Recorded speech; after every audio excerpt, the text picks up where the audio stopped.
আসসালামু আলাইকুম ওয়া রাহমাতুল্লাহি ওয়া বারাকাতুহু।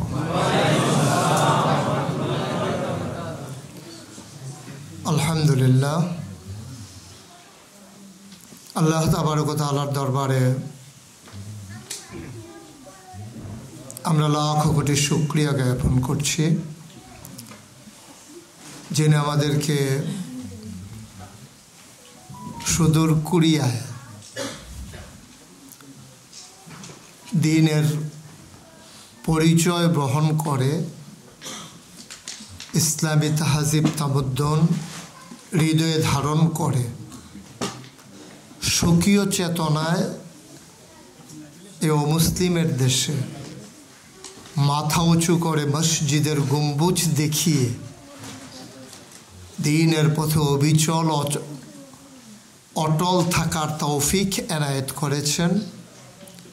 ওই আলিশা মাহবুদের দরবারে মাহবুদের শিখানো কালেমা দিয়ে শুকরিয়া আদায় করি, সবাই পড়ি আলহামদুলিল্লাহ। আমাদের এখানে ছোট্ট সোনামণিরা এসেছেন না, খুব ভালো দিক, কিন্তু কোনোভাবেই ওদেরকে কথা বলতে দেওয়া যাবে না। ওকে, বাচ্চাদেরকে আপনারা যারা সামনে আছেন কথা বলতে গেলে একটু বুঝিয়ে শুনিয়ে চুপ করাই দিয়েন, ধমক দেওয়ার দরকার নেই, সুন্দর করে বুঝিয়ে নিলেই হবে, ওরা শুনবে, ওরা ভালো ছেলে, ওরা অনেক লক্ষ্মী সোনা। আমরা হয়তো এই বয়সে আরও খুব বেশি দুষ্টামি করতাম, কিন্তু ওরা ওই তুলনায় অনেক ভালো আমাদের চাইতে। আমরা সবাই পড়ি আলহামদুলিল্লাহ। সম্মানিত দিনদার আশিকিন মুহিব্বিন, বাংলাদেশের যারা প্রবাস জীবনযাপন করছেন কোরিয়াতে, মাগরিবের পরে মুবারক সময়ে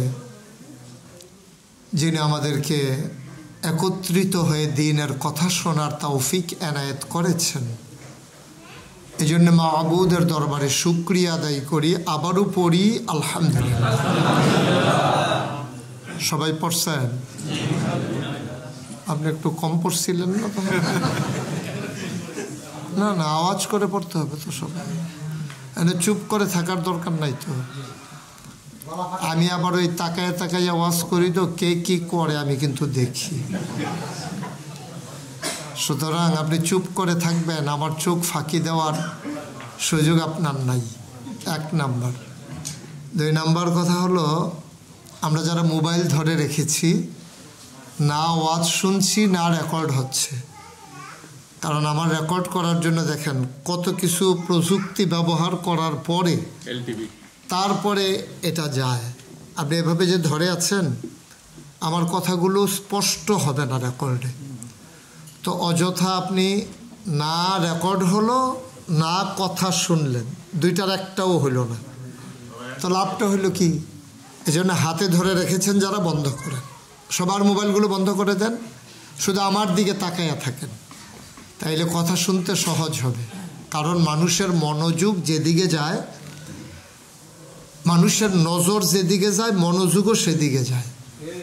আপনি এই কোরিয়াতে বসে গাড়ির দিকে তাকাইয়া জীবনেও বাংলাদেশের রিক্সা নিয়ে চিন্তা করবেন না।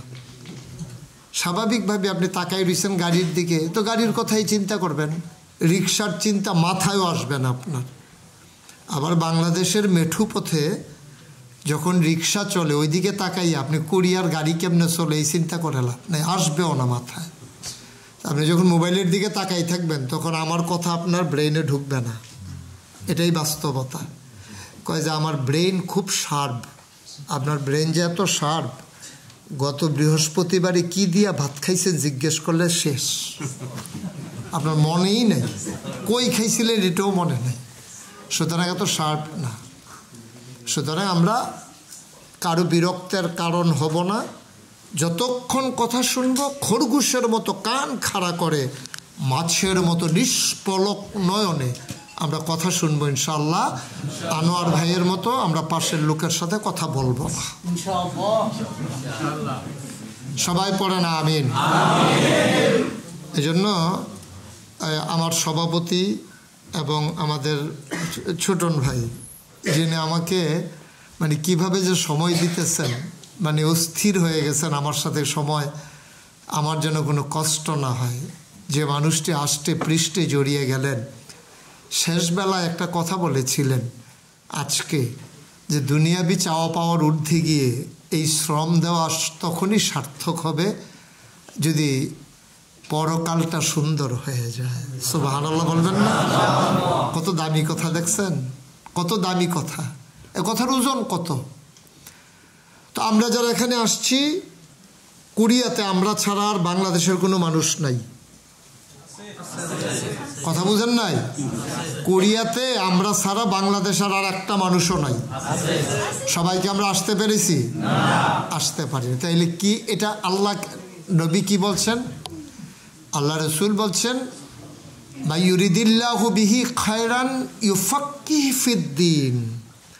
আল্লাহ যাকে কল্যাণ দিতে চায়, নাজাত দিতে চায়, লাভ দিতে চায়, লোকসান থেকে বাঁচাতে চায়, ইউফাক্কিহু ফিদ্দীন, আল্লাহ তাকে দ্বীনের সঠিক বোঝ আল্লাহ তাকে দান করে। সঠিক বুঝের জন্যে কোরিয়ার মতো জায়গায় অনেকগুলো মাধ্যম নাই। সঠিক বুঝের জন্য অন্যতম একটা মাধ্যম হচ্ছে জমাবারে জমাপূর্ব আলোচনা, আর এইভাবে দিনই হালকা, দিনই জলসা।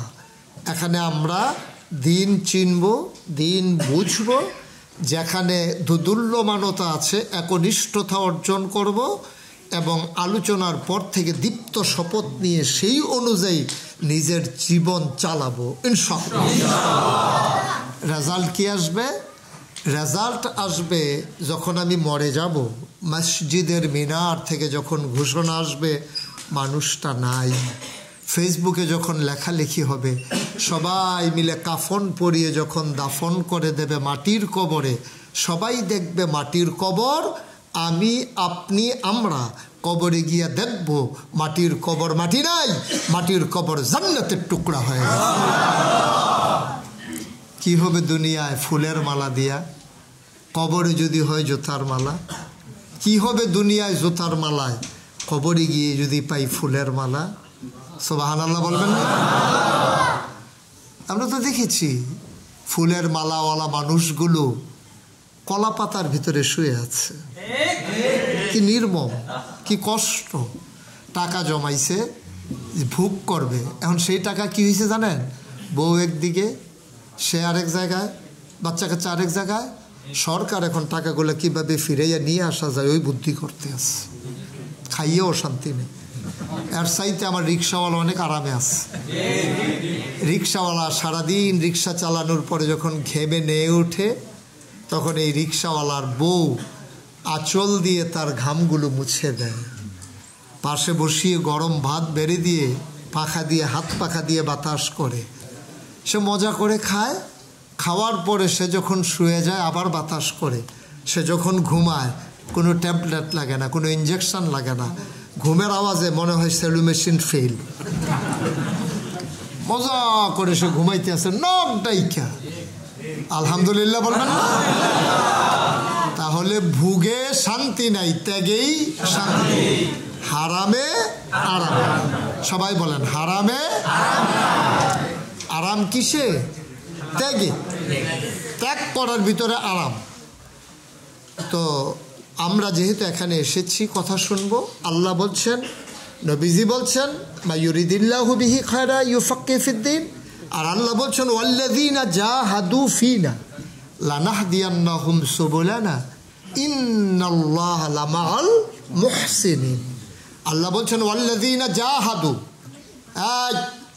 যারা চেষ্টা করে, ফীনা ফিদ্দীন, ফিল ইসলাম, যারা ইসলাম মানতে চায়, ইসলাম বুঝতে চায়, যারা ইসলামের পথে আসতে চায়, লানাহদিয়ান্নাহুম সুবুলানা, আল্লাহকে পাওয়ার জন্য যত রাস্তা আছে সবগুলা রাস্তা আল্লাহ বান্দার জন্য সহজ করে দেন। আল্লাহর ওয়াদা। তাহলে এই হলরুমে, এই মসজিদে আমরা যারা একত্রিত হলাম, অবশ্যই আমরা আল্লাহর সন্তুষ্টি চাই, চাই না? চাই না সবাই? তা আল্লাহ বলছেন লানাহদিয়ান্নাহুম সুবুলানা, তোমরা যেহেতু চাও, তোমাদের দায়িত্ব চাওয়া পর্যন্ত শেষ, পাওয়ায় পূর্ণতা দেব আমি, তোমরা শুধু চাইবা। উদউনি আস্তাজিব লাকুম, বান্দা তোমার দায়িত্ব হলো ডাকা, জবাব দেব আমি, তোমার দায়িত্ব দোয়া করা, কবুল করব আমি, দরখাস্ত দেবা তুমি, মঞ্জুর করব আমি। আল্লাহর দায়িত্ব। আমরা চেষ্টা করব, সফলতা দেবেন কে? ওভার কনফিডেন্স, এই আত্মবিশ্বাস আমার থাকতে হবে। আত্মবিশ্বাস, কি বিশ্বাস! দেখেন, আগের দিনে বাংলাদেশে অনেক দিন বৃষ্টি হতো না, তো না হইলে বড় বুজুর্গ কোনো ব্যক্তিকে এনে মাঠের ভিতরে দোয়া করা হইতো, একটা নামাজ পড়া হইতো, ইস্তিসকার নামাজ, বৃষ্টি প্রার্থনার নামাজ। তো সবাই মিলে হুজুরকে দাওয়াত দিয়েছে, হুজুর আপনি এসে আমাদের এলাকায় দোয়া করবেন, আমাদের জমিন ফেটে চৌচির হয়ে গেছে, পুকুরের তলা শুকিয়ে গেছে, বৃষ্টি যেন হয়, দোয়া করবেন। তো হুজুর বলে দিছে, শোনো আমি আসবো 9টা 10টার দিকে, তখন তোমরা কি করবা, বাচ্চাদেরকে দুধ খাওয়াইতে না করবা, মহিলাদেরকে বাছুরগুলাকে বেঁধে রাখবা, গাভীকে দুধ খাওয়াইতে দেবা, গাভীর দুধ খাইতে দেবা না বাছুরগুলাকে, তোমরাও না খেয়ে রোজার মতো করে থাকবা। আমরা সবাই মিলে দোয়া করব, আল্লাহ তাবারক ওয়া তাআলা বৃষ্টি দিয়ে দেবেন। সুবহানাল্লাহ বলবেন না? এখন হুজুর আসবে, দোয়া করবে, ছোট্ট একটা ছেলে বলতেছে, মা ছাতাটা দাও তো দেখি। ছাতা দিয়ে কি করবা? মা বৃষ্টির ফোঁটা পড়লে আমার জ্বর উঠে যায়। তো হুজুর তো দোয়া করবে, তো বৃষ্টি তো হবেই হবে, আমি যদি ভিজে যাই এজন্য ছাতা নিয়ে যেতে চাই। সুবহানাল্লাহ, কি বিশ্বাস, কি বিশ্বাস! এই বিশ্বাস কি আজকে আমাদের আছে? এই বিশ্বাস ধ্বংস হয়ে গেল তো আল্লাহর রহমত থেকেও আমাদের বঞ্চিত হওয়া শুরু হয়ে গেল। আমরা যখন আল্লাহকে ছেড়ে দিলাম, আল্লাহ আমাদেরকে ছেড়ে দিল, ওভারঅল রেজাল্ট যা আসার তাই আসলো। আমরা ব্যর্থ মনোরথে আমরা দিক বিদিক ছুটোছুটি করছি, সঠিক পথের দিশা আর পেলাম না, কারণ আমরা আল্লাহকে ছেড়ে দিয়েছি। যদি আল্লাহকে আবার শক্ত করে ধরতে পারি, তাইলে আল্লাহ বলছেন তোমার গোনা যদি হয় পাহাড় পরিমাণ, আমি আল্লাহর ক্ষমা আকাশ পরিমাণ। কি গোনা করছো তুমি? খুন করছো, মার্ডার করছো, তুমি কয়জন মার্ডার করছো, কয়টা খুন করছো, কয় ওয়াক্ত নামাজ ছেড়ে দিয়েছো, কয়টা রোজা ভেঙেছো, হয়েছে কি তাতে? রোজা নাইলে ভাঙলে ভাঙছো আর কি, নামাজ নাইলে ছাড়লে ছাড়ছো আর কি। আমার দরবারে লুটাইয়া পড়ো ওই রকম করে যেমন করে রাবিয়া বসরি লুটিয়ে পড়েছিলেন। কেমন করে? রাবিয়া বসরি একজন মহিলা ছিলেন, আবেদা সালেহা জাহেদা, তিনি বড় মাকবুলা বান্দা ছিলেন। এই মহিলাটা সারাদিন কাজ করার পরে রাতের আধারে তিনি হাত বাড়াই দিতেন মাওলার দরবারে। গভীর রাতে সবাই ঘুমিয়ে পড়েছে, নিথর নিস্তব্ধ গোটা পৃথিবী, পাখিগুলো আপন নিরিয়ে ঘুমিয়ে পড়েছে, গরুগুলো গোয়াল ঘরে, বেওয়ারিশ কুকুরগুলো নিরাপদ আশ্রয়ে, ছোট্ট শিশুরা মায়ের বুকে ঘুমায়, প্রিয়তম স্বামী প্রিয়তমা স্ত্রীকে নিয়ে ঘুমিয়ে পড়েছে, কেউ জাগনা নাই। রাবিয়া বসরি সজাগ। কি বলছেন দেখেন, বলছে মাওলা ও রব্বে করিম, সবাই ঘুমায়, তুমি তো ঘুমাও না, লা তাখুযুহু সিনাতু ওয়ালা নাওম, তোমার তো ঘুমও নাই, তন্দ্রাও নাই, ঝুরানিও নাই, তো তুমি তো আর ঘুমাও না। লা তাখুযুহু সিনাতু ওয়ালা নাওম, তুমি ঘুমাও না, তুমি ঝিমাও না, তুমি ঝুরাও না, তোমার ক্লান্তি নাই। আর আমি রাবেয়া ঘুমাই নাই, সব ঘুমিয়ে পড়েছে, তুমি ঘুমাও না, সব ঘুমিয়ে পড়েছে, আর আমি জোর করে ঘুমাই নাই। তুমি জানো কেন আমি ঘুমাই নাই? তোমার সাথে প্রাণ ভরে একটু কথা বলবো। সুবহানাল্লাহ বলবেন না? দিনের বেলা কথা বলতে ভাল লাগে না, কত মানুষ তোমার সাথে কথা কয়, তো দিনের বেলা যখন কথা বলতে যাই তার একজন ডাক দিয়ে কয় আল্লাহ, তখন তুমি ওইদিকে ফিরে যাও।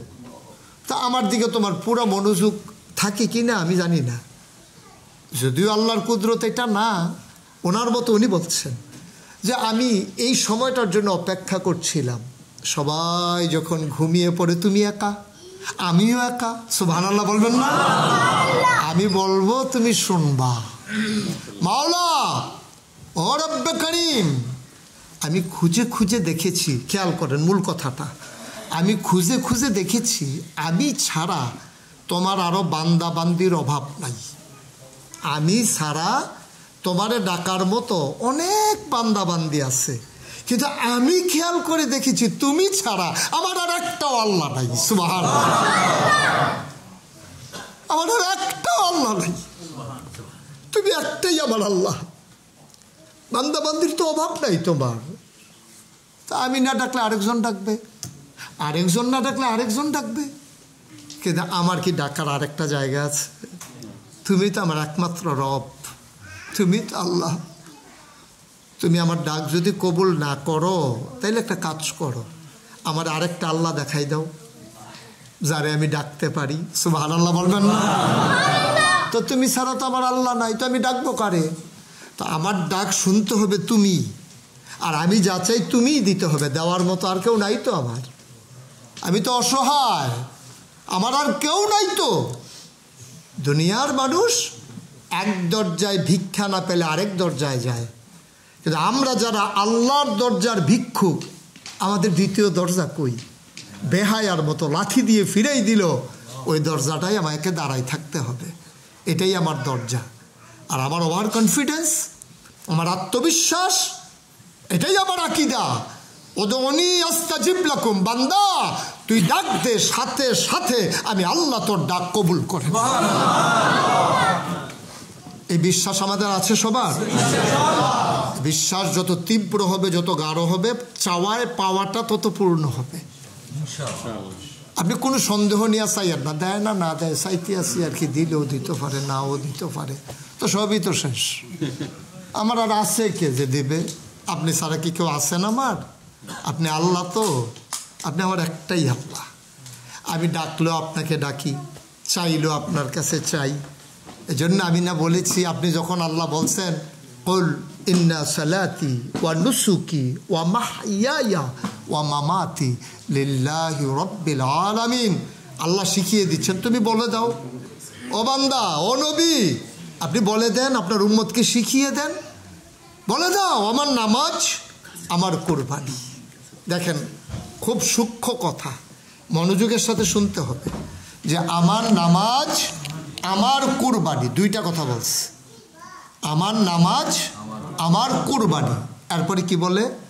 ওয়া মাহইয়ায়া ওয়া মামাতি। তাহলে নামাজ আর কুরবানি, আর কি ইবাদত নাই? রোজা গেল কই? হজ গেল কই? জাকাতের কথা কই? দান সাদকার কথা কই? ডাইরেক্ট আমার নামাজ, আমার কুরবানি, এরপরে আমার জীবন, আমার মরণ, মাঝে কি আর কাজ নাই? মুফাসসিরিনে কেরাম বলেন, তুমি কি আল্লাহর চিনো এখনো? আল্লাহর জ্ঞানের পরিধি জানো? তার জ্ঞান অসীম না? তিনি অল্প কথায় অনেক কিছু বুঝিয়ে দিতে চান। তিনি বুঝিয়ে দিয়েছেন আমার জীবন, আমার মরণ, অর্থাৎ আমার জন্ম থেকে আমার মৃত্যু পর্যন্ত। সুবহানাল্লাহ বলবেন না? যা কিছু ইনক্লুড, জন্ম থেকে মৃত্যু যা কিছু এটার ভিতরে ইনক্লুড করা হয়েছে। অর্থাৎ মানে কি? জন্মের পরে শিশু, শিশুর পরে কিশোর, কিশোরের পরে তারুণ্য, তারুণ্যের পরে যৌবন, যৌবনের পরে পৌর, পৌরের পরে বৃদ্ধ। অর্থাৎ জন্ম থেকে মৃত্যু, রান্নাঘর থেকে ইন্টারন্যাশনাল রিলেশন, সকাল থেকে সন্ধ্যা, ঘুম থেকে ওঠা, ঘুমাইতে যাওয়া, এর ভিতরে আমার ব্যক্তি জীবন, পারিবারিক জীবন, রাজনৈতিক জীবন, অর্থনৈতিক জীবন, ইন্টারন্যাশনাল রিলেশন, আমার সকাল, আমার সন্ধ্যা, আমার ব্যবসা, আমার বাণিজ্য, আমার চাকরি, আমার বিবাহ, আমার স্ত্রী, আমার সন্তান। অর্থাৎ একটা মানব জীবনে জন্মের পর থেকে মৃত্যু পর্যন্ত যত কাজ, লিল্লাহি রাব্বিল আলামিন, সকল কিছু শুধুমাত্র, একমাত্র, কেবলমাত্র লিল্লাহি রাব্বিল আলামিন, ওই আল্লাহ রাব্বুল আলামিনের জন্য। মানে কি? আমি টয়লেটে যাব, এটার ভিতরে আল্লাহর বিধান, নবীর তরিকা আছে। একটা জীবনে এমন কোনো কাজ নাই, আপনি যদি কোনো কাজ পান, সুটন ভাইয়ের কাছে আমার নাম্বার আছে, আমি তো 8 তারিখে চলে যাব, আপনি 2 মাস খুঁজবেন যে এমন কোনো কাজ আছে কিনা যেটাতে আল্লাহর হুকুম নাই, নবীর তরিকা নাই। একটা কাজ আপনি আমাকে দেখাবেন যে হুজুর এই কাজটার ভিতরে আল্লাহর হুকুম নাই, নবীর তরিকা নাই, এটা কেমনে করবে একটু বলে দেন দেখি। জানতাম তোমরা যে এই কাজ করবা। কথা বলা নাই, কথা না হইল, একবারে চুপ। আমিন বলেন। আবার কথা বললে চলে যাওয়া লাগবে, থাকা যাবে না। খুব গুরুত্বপূর্ণ সময় তোমরা নাড়া দিয়ে ফেলছো। ঠিক আছে, খুব মনোযোগের সাথে আমরা শুনি। হ্যাঁ, তাইলে এমন একটা কাজ পাবে না যেটার ভিতরে আল্লাহর বিধান নাই, নবীর তরিকা নাই। তো মুমিন জীবন সার্থক কখন? বিধান মানব কার? তরিকা মানব কার? নবীজির। এর বাইরে কোনো ইসলাম নাই। কোনো পীর সাহেব মানি না? হ্যাঁ মানি, যদি ওর কথাটা, পীর সাহেবের কথাটা কোরআন সুন্নাহ মতে হয়। এছাড়া আমি মানি না। যত বড় পীর সাহেব হোক, আকাশ দিয়ে উড়ে যাক, পানি দিয়ে হেঁটে যাক, এটা আমার ম্যাটার না, এটা আমার দেখার বিষয় না। আমার দেখার বিষয় হলো ওনার কথাটা কোরআন সুন্নাহ মতে হয়েছে কিনা। সুবহানাল্লাহ বলবেন না? তো ওনার কথা যদি কোরআন সুন্নাহ মতে হয়, মোস্ট ওয়েলকাম। আর আপনার কথা কোরআন সুন্নাহ মতো হয় নাই, আপনার এক কোটি মুরিদ আছে, ড্যাম কেয়ার, কুছ পরোয়া নেই, এতে আমার কিচ্ছু আসে যায় না। আপনার এক কোটি মুরিদ আছে, আমার কি হবে? আপনি যদি কোরআন সুন্নাহর বাইরে যান, আপনি আকাশ দিয়ে হেঁটে যান, আকাশ দিয়ে উড়ে যান, পানি দিয়ে হেঁটে যান, এতে আমার কিচ্ছু আসে যায় না। এটা হক চেনার জন্য কোনো মাধ্যম নয়। এজন্য আল্লাহর এক বুজুর্গ ব্যক্তিকে বলেছিলেন যে হুজুর, আমি কত পীর সাহেব শুনি, এই কেরামত সেই কেরামত, এই বুজুর্গি সেই বুজুর্গি, আমি তো আপনার কোনো বুজুর্গিই পাইলাম না, আমি আপনার কাছে মুরিদ হইলাম। কয় কত বছর হয়েছে মুরিদ হইছ? কয় হুজুর 30 বছর হয়েছে। কয় কিচ্ছু দেখো নাই আমার? কয় না। কয় 30 বছরে কোনো দিন কি আমাকে জামাত ছাড়া নামাজ পড়তে দেখছো? কয় না হুজুর, এমন তো দেখি নাই। এর চাইতে বড় বুজুর্গি আর কি চাও? সুবহানাল্লাহ বলবেন। 30টা বছরে এক ওয়াক্ত নামাজ কাজা করলাম না জামাত, তার বড় কেরামতি হয় নাই, আর কি কেরামতি চাও? তাইলে আল্লাহর বিধান সঠিকভাবে মানতে পারা, এইটাই হচ্ছে সবচেয়ে বড় কারামত। সুবহানাল্লাহ বলবেন না? এটা বলার উদ্দেশ্য কি আমার? আমরা ফান্ডামেন্টাল ডিসিশন হচ্ছে আমরা বিধান মানব কার? তরিকা মানব কার? তার বাইরে কোনো কিছু আছে? আচ্ছা, আপনি যদি বলেন যে আমরা তো লা ইলাহা ইল্লাল্লাহ মুহাম্মাদুর রাসূল, এটা মেনে নিলেই তো হলো। তো এটা মানা মানি কি আপনি বুঝছেন কিছু? এটা মানা মানি কি আপনি বুঝছেন?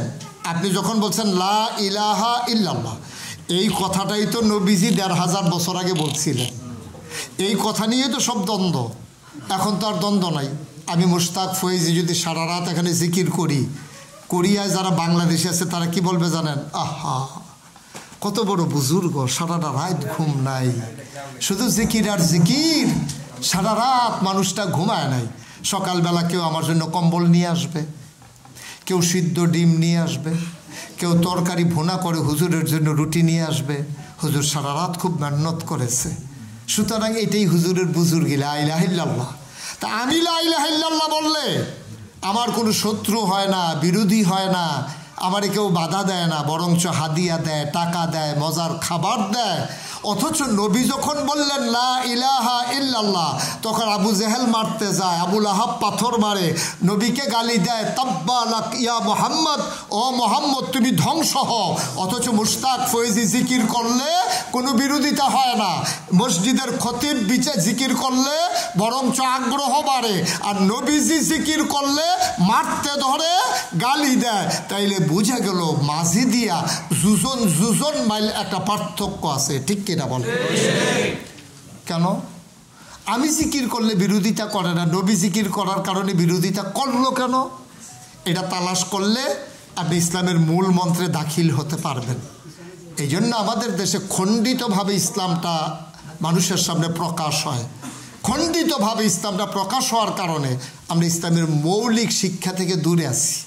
আরও সহজ করে বলি, আপনার ছেলে বিয়ে করাইছেন এক বাড়িতে, তো যেই লোকের মেয়ে বিয়ে করাইছেন ওই লোক হলো দুনিয়ার চালাক। ছেলের বাপ হিসাবে আপনি যখন মেয়ের বাবার বাড়িতে বেড়াইতে গেছেন, অর্থাৎ আপনার বেয়াইর বাড়িতে বেড়াইতে গেছেন, তো স্বাভাবিকভাবে বাংলাদেশের ছেলের বাবার একটু কদর থাকে মেয়ের বাড়িতে। তো বাড়াইতে গেলে তো আপনার জন্য মুরগি জবাই করার কথা, একটু গোস্ত টুস্ত রান্না করার কথা। তো মেয়ের বাবা আপনার যে বেয়াই দুনিয়ার চালাক, আপনি যাওয়ার সাথে সাথেই এত মায়া দেখায়, বেয়াই এত কষ্ট করে আসছেন, নিশ্চয়ই প্রচণ্ড খিদা, যাই আছে তাই খাইয়ালন। এই মূলার দ্বারা দিয়ে হুটকি দিয়ে আনছে, হ্যাঁ খাওয়াইতে আছে, হ্যাঁ কইতেছে আহা হা বেয়াই আপনি কেমনে বুঝতেন আমার যে এত খিদা, খুশি। তো যেই বেয়াইরে মূলার দ্বারা দিয়ে সুটকি দিয়ে খাওয়াইছে, হ্যাঁ বউ হইলো আবার দুরন্তর চালাক। বাড়িতে গেছে, পরে বেয়ার বাড়িতে যে গেলা কি দিয়া খাওয়াইলো, আরে বাবারে বেয়ার যেই টান টান দিয়ে নিয়ে বয় দিচ্ছে, সময় দেয় নাই, আমার কিছু বলতে দেয় নাই, এত টান কয় কি দিয়া খাওয়াইছে, কয় মূলার ধারা সুটকি যা ছিল রেডিমেড। এর মতো বোকা, তোমার মতো বোকা আর আছে? তুমি বলবা না যে অসুবিধা নাই, অসুবিধা নাই, একটু সময় আমি আসি, এত খিদা নাই, সামনের দিকে যাওয়ার সময় বাজারে নাস্তা খাইয়া তারপরে যাইবা। পরের ফিরা যখন গেছে পরে হাতে ধরে টাটা, আসেন আসেন আসেন যা আছে খাইয়া নেন। না আমি এইমাত্র নাস্তা খাইয়াইছি, মুরগি জব করার টাইম আছে। মুরগি টুরগি জব করেন, লুঙ্গিটা দেন, গোসল করি, ঘাইমা টাইমে আসছি। আর আমি আসার সময় নাস্তা খেয়ে আসছি, তো 2 ঘন্টা পর্যন্ত অপেক্ষা করলে আমার কোনো সমস্যা হবে না। আপনি মুরগি জব করেন অথবা বাজার থেকে আনেন, কোনো সমস্যা নেই, সে রেডিমেড কি আর সবসময় সব থাকে, অসুবিধা নেই, আমি আসছি। যদি আপনারে বেয়াই মূলার ধারা দিয়ে সুটকি দিয়ে খাওয়াইতে পারে, বেয়াই জিতছে, আপনি ঠকছেন।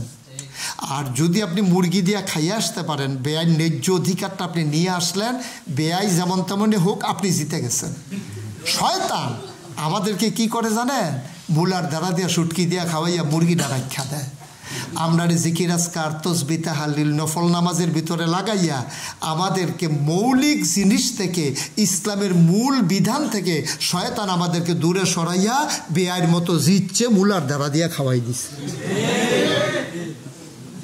আমরা মনে করি 5 ওয়াক্ত নামাজ, তসবিহ তাহলিল জিকির আজকার শেষ, ইসলাম শেষ। না, এত সোজা না ইসলাম। আপনি ঘুম থেকে উঠছেন, এখানে ইসলাম আছে। ঘুম থেকে উঠে আপনি নাস্তা খাবেন, সেখানে ইসলাম আছে। আপনি নাস্তা খাওয়ার পরে দোকানে যাবেন, দোকানে ইসলাম নাই? ব্যবসা ইসলাম নাই? আহাল্লাল্লাহুল বাইয়া ওয়া হাররামার রিবা, আল্লাহ ব্যবসাকে হালাল করেছেন, সুদকে হারাম করেছেন। আপনি বিরাট বড় বুজুর্গ, দাঁড়িয়ে মুছে চুলে পাঞ্জাবিয়ে টুফিয়ে মনে হয় যেন বিরাট বুজুর্গ ফেরেস্তা নাচি লইছে, সুদের কারবার করে। আছে নাকি নাই? সুদের কারবারের লোকে জড়িত। তা আপনার নামাজ ফাও গেছে, পুরা ফাও গেছে। আমাদের আবাদত কম করি না আমরা, কিন্তু আবাদত কবুল হয় না কেন? হবে কেমনে?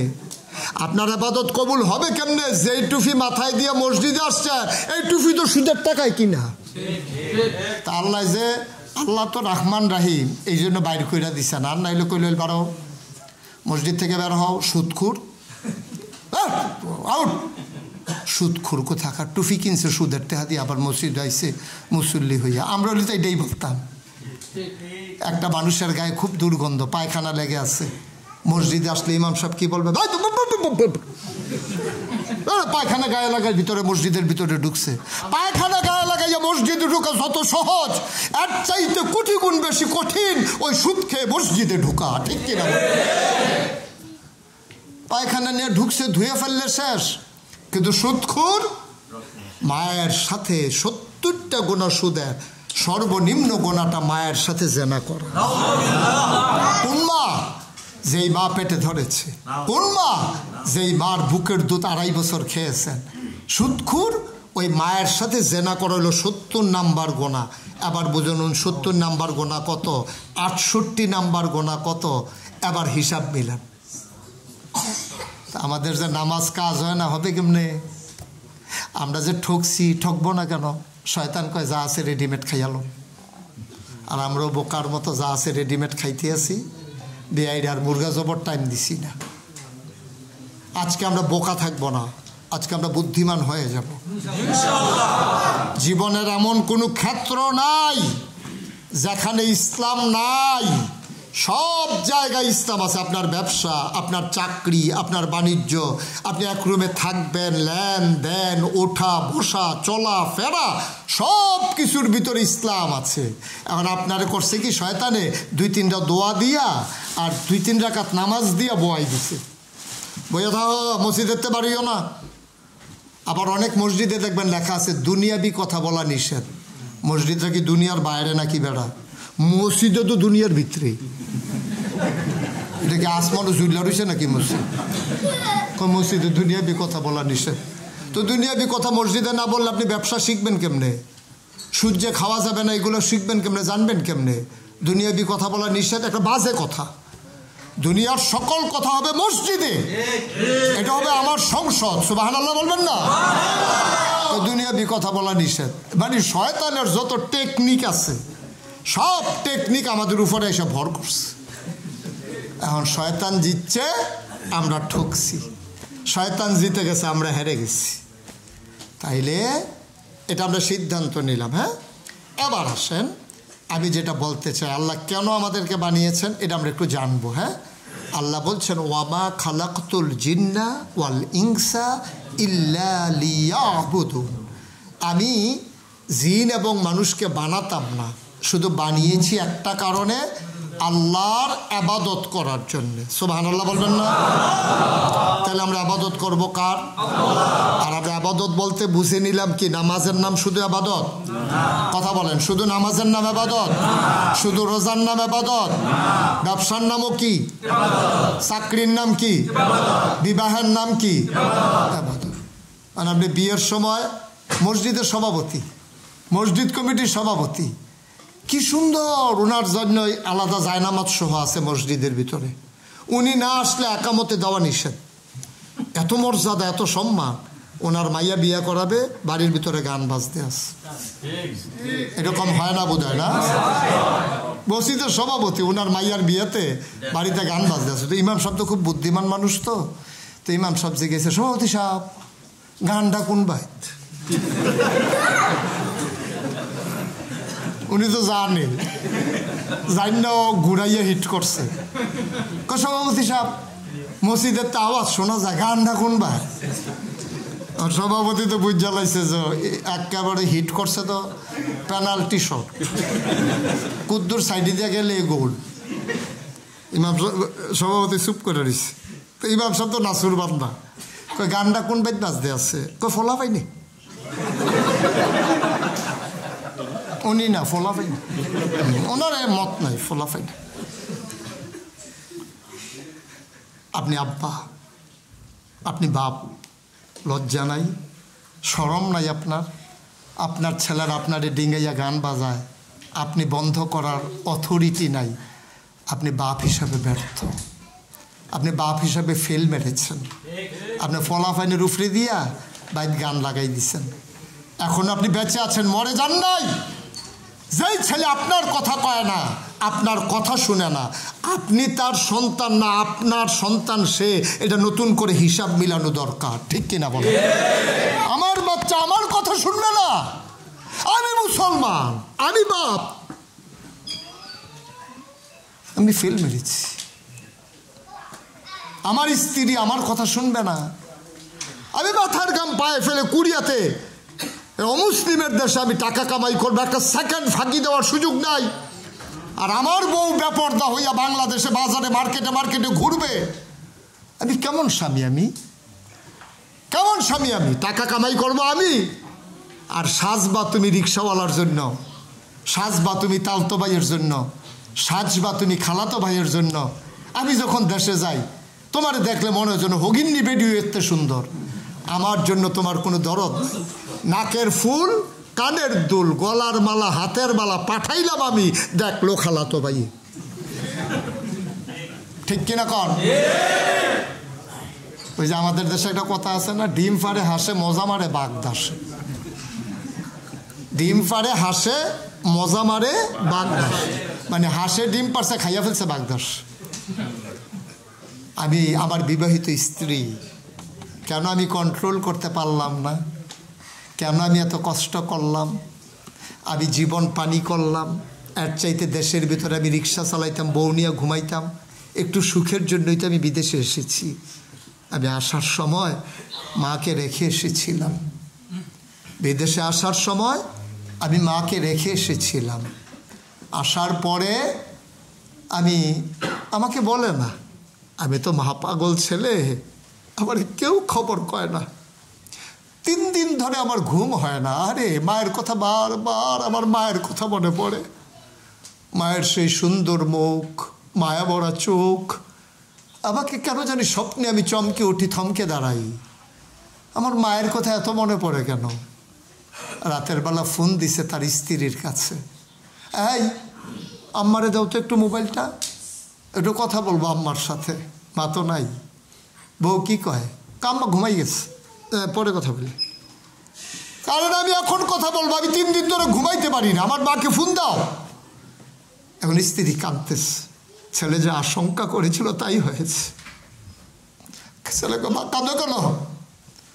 আপনাকে বলি নাই ভয়ে, 3 দিন হয়েছে আম্মা মারা গেছে। আমি তো বুঝি যারা বিদেশে আছেন তাদের কলিজায় যে কি ধাও ধাও আগুন, আমাকে বুঝাইতে হবে। আমিও মানুষ, অনুভূতির জগতে আমি অন্যতম একজন মানুষ। আমি খুব শক্ত মানুষ না, আমি পোড় খাওয়া নরম দিলের একটা মানুষ। আমি আপনাদের কষ্ট বুঝি। মায়ের অপারেশন হবে তো টাকা নাই। আপনি মনে করেছেন বিদেশ গেলে মায়ের চিকিৎসা করাবো। চিকিৎসা করানোর জন্য বিদেশ আসলেন, আর এসে মাকেই হারিয়ে ফেললেন। এমন অনেক সন্তান আছে বিদেশে পড়ে আছে, মায়ের জানাজাটা দেওয়ার মতো তৌফিক হয় নাই। এমন অনেক সন্তান আছেন বাবা রেখে এসেছিলেন, বাড়িতে গিয়ে দেখেন সব আছে। বাবার যে পুরনো লুঙ্গিটা এখনো তারের ভিতরে ঝুলতেছে, বাবার ছিঁড়ে পাঞ্জাবিটা এখনো দরজার পিছনে লটকে আছে। বাবা নাই, বাবা তো হারিয়ে গেছে। এটার নাম বিদেশি জিন্দেগি। আমি মা হারাইয়া, বাবা হারাইয়া, আমি এত কষ্ট করে টাকা কামাই করব, আর আমার বউ বাজারে গিয়ে একা একা ঘুরবে, দোকানদারের সাথে আলাপ করবে। স্বামীর জন্য বিন্দু পরিমাণে দরদ নাই। মনে হয় যেন আমি একটা টাকার পুতুল, আমি একটা টাকার মেশিন। আমি টাকা কামাই করব, ওরা আনন্দ করবে, ফুর্তি করবে, বেহায়াপনা করবে নির্লজ্জের মতো। আপনি বুঝেন? আপনার ভাই তো বুঝে না। ফোন দিছে, ভাইয়া সবার টাচ মোবাইল আছে, আমার জন্য একটা পাঠাইও। ও তো বুঝে নাই। এখন আসার সময় যে ঋণ করছিল ওই ঋণের টাকা এখনো পরিশোধ হয় নাই। ও তো বুঝে নাই। একটা অ্যান্ড্রয়েড মোবাইল পাঠাইতে গেলে ওর যে 2 বেলা না খেয়ে থাকা লাগবে, ছোট্ট ভাই তো বুঝে নাই। 3 জন থেকে 4 জন থেকে টাকা হাওলাত নিয়ে ভাইয়ের জন্য মোবাইল পাঠাইছে। ভাই জিন্সের প্যান্ট পরে, স্কিন টাইট গেঞ্জি পরে, হাতের ভিতরে মোবাইল নিয়ে বন্ধু বান্ধবের সাথে আনন্দ করে, আর আপনি 3 বেলা খাবারও খাইতে পারেন নাই। ওকে ফাইন, আমরা গরিব মানুষ, আমরা অভাবী মানুষ। কষ্টের বিনিময়েও যদি আমার মায়ের মুখে হাসি ফুটে, যদি আমার বাবার চিকিৎসা হয়, আমার জীবন সার্থক। আমার কারণে আব্বা বিনা চিকিৎসায় মারা যায় নাই। আমার কারণে আমার মায়ের বিনা চিকিৎসায় মৃত্যুবরণ করে নাই। কিন্তু আমার এত কষ্টের পরে আমার স্ত্রী যদি দিনদারি না পায়, আমার ছেলেগুলা যদি মানুষের মতো মানুষ না হয়, ওরা যদি বখাটে হয়, ওরা যদি নেশায় আসক্ত হয়, তখন আপনি কি বলবেন? চিৎকার করে বুক চাপড়ে চাপড়ে আপনি কেঁদে কেঁদে বলবেন, আরে যেই ফুতের জন্য এত কষ্ট করে টাকা কামাই করলাম, ফুতে মানুষ হইল না, লাভটা কি হইল? যেই ফুতের জন্য এত কষ্ট করে টাকা কামাই করলাম, ফুত নামাজ পড়ে না, লাভটা কি হইল? আমাদের দেশে সন্ধ্যার পরে মুরগিটা যদি বাসায় না আসে, মুরগির ঘরে না আসে, টর্চ লাইট নিয়ে, হারিকেন নিয়ে এই ঘরে সেই ঘরে যায়, ভাই আফা আপনারা ঘর, আমরা মুরগিটা আইসিনি, আমরা হাঁসটা আইসিনি। ছাগলটা যদি না পান, মসজিদের মাইকে ঘোষণা দেয় একটা ছাগল হারানো গেছে। কিন্তু আপনার সন্তান, জন্ম দেওয়া সন্তান সন্ধ্যার পরে ঘরে আসে নাই, মুরগি আসে নাই বলে তালাশ করেন, কিন্তু সন্তান আসে নাই বলে তালাশ করেন না। আপনার সন্তানের দাম মুরগির সমানও নাই, ঠিক কিনা বলেন? ছাগলের সমানও নাই। ছাগলটা না আসলে আপনি অস্থির হয়ে যান, সন্তান না আসলে আপনার কোনো পেরেশানি নেই। কিসের জিন্দিগি আপনার? মুসলমানের তো অনেক পরের কথা, মানুষের জিন্দিগিও তো আমরা করতে পারি নাই এখনো। মুসলমান হলো অনেক পরে, অনেক পরের হিসাব। আমরা এখন কি করব? আমরা যে আবাদত বন্দিগিগুলো করব, আবাদত কবুল হওয়ার জন্য শর্ত হচ্ছে 3টা। কয়টা? 3টা। কয়টা? 3টা। 1 নম্বরে সহি নিয়ত। সহি নিয়ত। সহি নিয়ত কারে কয়? সহি নিয়ত জিনিসটা কি আপনি বুঝতে পেরেছেন? সহি নিয়ত মানে হলো যাই আমি করব কার জন্য? এটারে কয় সহি নিয়ত। সহি নিয়ত। আবাদত কবুল আর 3টা শর্ত, এটাই আল্লাহ বলে দিয়েছেন। মান আহাব্বা লিল্লাহ ওয়া আবগাদা লিল্লাহ ওয়া আতা লিল্লাহ ওয়া মানা লিল্লাহ। ও নবী আপনি বলে দেন আপনার উম্মতেরা মান আহাব্বা লিল্লাহ, যে ভালোবাসবে আল্লাহর জন্য, ঘৃণা করবে আল্লাহর জন্য, কাউকে দান সাদকা করবে আল্লাহর জন্য, বন্ধ কাজ থেকে ফিরাই রাখবে আল্লাহর জন্য, ফাকাদ ইস্তাকমালাল ঈমান, সেজন্য তার ঈমানকে পরিপূর্ণ করে নিল। সুবহানাল্লাহ বলবেন না? আমরা কাউকে ভালোবাসবো, কার জন্য ভালোবাসবো? আপনারা আমাকে ভালোবাসেন, আপনাদের সাথে আমার রক্তের সম্পর্ক নাই, আত্মীয়তার বন্ধন নাই। সোশ্যাল মিডিয়াতে দেখেছেন অনেকে আমাকে দেখেন, অনেক জড়িয়ে ধরে আপনি কেঁদেছেন। আপনার মন চায় কিসে হুজুর খুশি হবে আমি যদি এই কাজটা করতে পারতাম। লিল্লাহ, সবটাই কার জন্য? আল্লাহ। আমি তো আপনার দেশে গিয়ে বলতে পারবো নাকি ছোটন ভাইয়ের কাছে গেছিলাম, উনি আপনার ফুত ছোটন ভাইয়ের আম্মার কাছে গিয়ে কেন এই কথা বলতে, আপনার ছেলে নি ছোটন, গেছি পরে কোনো খোঁজ নাই, খবর নাই, কিচ্ছু না। এটা আমি বলতে পারবো না, আমি ওনার ব্যাপারে বলতে পারবো না ওনার আত্মীয় স্বজনের কাছে। আপনাদের এই দরদ ভালোবাসা শুধুমাত্র কেবলমাত্র একমাত্র কার জন্য? তাইলে আমি যা কিছু করব কার জন্য? ওকে, 1 নম্বর সহি নিয়ত। 2 নম্বরে সঠিক নিয়ম। সঠিক নিয়ম কারে কয়? মানে প্রতিটি কাজ আল্লাহর বিধান নবীর তরিকা অনুযায়ী করা।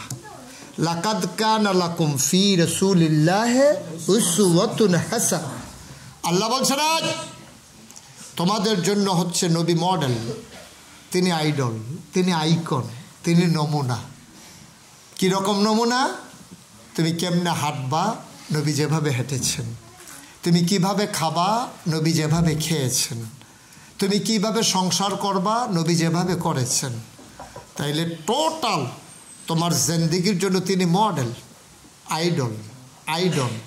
তিনি হচ্ছেন উসওয়াতুন হাসানা, তিনি তোমার জন্য আদর্শ। এই নবী, সুবহানাল্লাহ বলবেন না?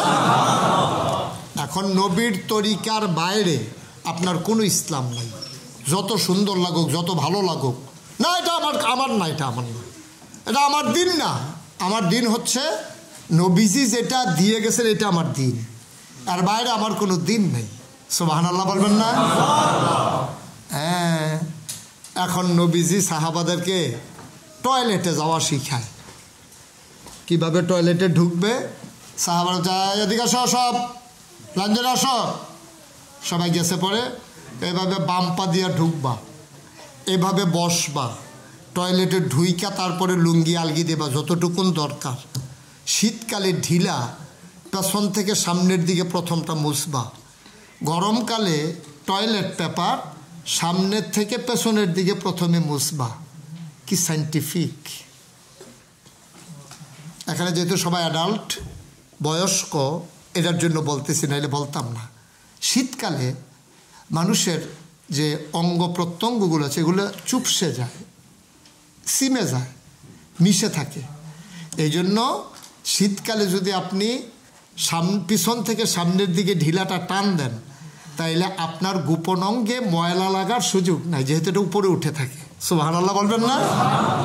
আবার গরমকালে যেহেতু ঝুলে থাকে, আপনি যদি পিছন থেকে সামনে টান দেন, পরিষ্কারের লেগে টান দিচ্ছেন, পুরাটা শরীর ভরছে। এর লেগে আপনি উপরে থেকে সামনে থেকে পিছনের দিকে টান দিবেন গরমকালে। কি নবী আমার! টয়লেটে ঢুকবেন কোন পায়ে? না, মানে টয়লেটে কোন পায়ে ঢুকবেন, ঢিলা কেমনে ব্যবহার করবেন, শীতে কেমনে, গরমে কেমনে, সব নবী সাহাবাদেরকে শিখাইতেছেন হাতে কলমে। কাফের যারা ওরা মজা মারে, টিটকারি মারে, এই নি তোমরা নবী, এটি বুঝি নবীর কাম? বাম ফাউ দিয়া ঢুকবা না ডাইন ফাউ দিয়া ঢুকবা, ঢিলা কেমনে ব্যবহার করবে এটিও শিখায়। সাহাবারা গিয়া কই রাসূলুল্লাহ আমাদেরকে টিটকারি মারে ওরা, আপনি ছোটোখাটো জিনিস এগুলো শিখাইতেছেন। কই এই জন্যই তো আমি নবী। সুবহানাল্লাহ বলবেন, আমি সব শিখাই দেবো, এই জন্যই তো আমি নবী। আমি কোনো কিছু ইনস অ্যান্ড আউট সব, যত বড় বড় নেতা দেখবেন, যত বড় বড় ফিসাব দেখবেন, তাদের একটা গোপন দিক আছে, সবার একটা গোপন দিক আছে। যত বড় নেতা উনি মঞ্চে একরকম, ঘরে গেলে আরেক রকম। মঞ্চে মনে হয় যেন কর্মীরা কোল জ্যাকেটটা খাওয়াই দিতে আছে, আর ঘরের ভিতরে গিয়া সেটা বউয়ের কোল জ্যাকেটটা খাইয়া লাইতে আছে। ফিডা ফিডি দফা দফি ওমা গো চিল্লা ফাল্লা যাইতে আছে, ঘরের ভিতরে মুড়াইতে আছে, ছাটনা ছুটনা ভাঙ্গা লাইতে আছে। তাই না, বাইরে একরকম, ঘর আইলে আরেক রকম। কিন্তু আর আমার নবী আম্মাজান খাদিজা রাদিয়াল্লাহু তাআলা আনহা, উনি কি আইতাছে না যাইতাছে? জরুরি কোনো কাজ? কি কাজ বলেন, কি কাজ জরুরি? টয়লেট। আচ্ছা তো যান, ঘটনার আগে যাই যান, অযথা কেউ উঠেন না দয়া করে। এই যে বুজুর্গ আইয়া পড়ছে রে, বুজুর্গ এদিকে আসেন, মুরব্বী। হ্যাঁ, মুরব্বীরা জাগাবে। আমি জিজ্ঞেস করতেছিলাম যে জাহাঙ্গীর ভাই আসবে না, আমার ছুটন ভাই কয় হুজুর মনে হয় আসবে না, কিন্তু আমার কেন জানি হৃদয়ে টান পড়ছিল, এই জন্য আমি জিজ্ঞেস করছি। আসেন, আছে আছে, বোয়ার জায়গা আছে। মারহাবা বলবেন না? চিনেন সবাই জাহাঙ্গীর ভাইকে? জাহাঙ্গীর ভাই আমাদের দেশের, বাংলাদেশেরই একটা রত্ন, যিনি অর্ধেক ভাগ হইয়া গেছে। কি বুঝছেন, মানে এই দেশে বিয়া করছে উনি, আর আমরা নাই। অর্ধেক হয়ে গেছে এই দেশের, অর্ধেক আমরার, এই বাকিটা লই আমরা সন্তুষ্ট। কি বলি, আল্লাহ কবুল করুক, সবাই পড়ে না আমিন। তো যেই কথাটা বলতেছিলাম, দেখেন নবীজি যখন হেরা গুহায় ধ্যানমগ্ন, জিবরাইল আলাইহিস সালাম এসে যখন বললেন মুহাম্মদ কি পড়তে হবে, ভুলে গেছেন সবাই? আমাদের এই সমস্যা, আমল করবেন, যেটা শুনবেন গেঁথে রাখবেন। নবীর নাম শুনলে কি পড়তে হয়? 2-1 বার না 12 বার? 2-1 দিন না প্রতিদিন? 2-1 সপ্তাহ না প্রতি সপ্তাহ? 2-1 মাস না 12 মাস? 2-1 বছর না সারা জীবন? আমরা পড়ব সাল্লাল্লাহু। নবী হারা গুহায়, কেউ নাই, পিনপতন, নিস্তব্ধতা, একাকী, নিঃসঙ্গ।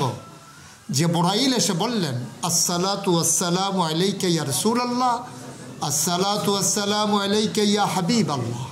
নবী বললেন ওয়ালাইকুম আসসালাম ওয়া রাহমাতুল্লাহ। কি চাই, কে তুমি? আমার নাম জিবরাইল। আপনার জন্য সুসংবাদ হচ্ছে, আপনি আজকে থেকে মোহাম্মদ ইবনে আবদুল্লাহ না। নবীজির আব্বার নাম আবদুল্লাহ, মোহাম্মদ ইবনে আবদুল্লাহ মানে আবদুল্লাহর ছেলে মোহাম্মদ। এটা আপনার আসল পরিচয় না। তাহলে আমার আসল পরিচয় কি? তুমি তো আমার নামই ভুলেই ফেলতেছ। জিবরাইল বলেন আজকে থেকে আপনার আসল পরিচয় মুহাম্মাদুর রাসূলুল্লাহ। খুব তাড়াহুড়া করে বলতেছি, যেহেতু সময়, আপনাদের বোধহয় খুব টায়ার্ড হয়ে যাচ্ছে। উনি যে উঠলো, কেউ ওইদিকে কিছু কইল না। একজনের না ইমার্জেন্সি, এখন কি সবার ইমার্জেন্সি? যে উঠবো তারে টান দিয়া বয়াই লইবেন, বুঝাইয়া কইবেন, কথা না শুনলে অন্যতান করবেন।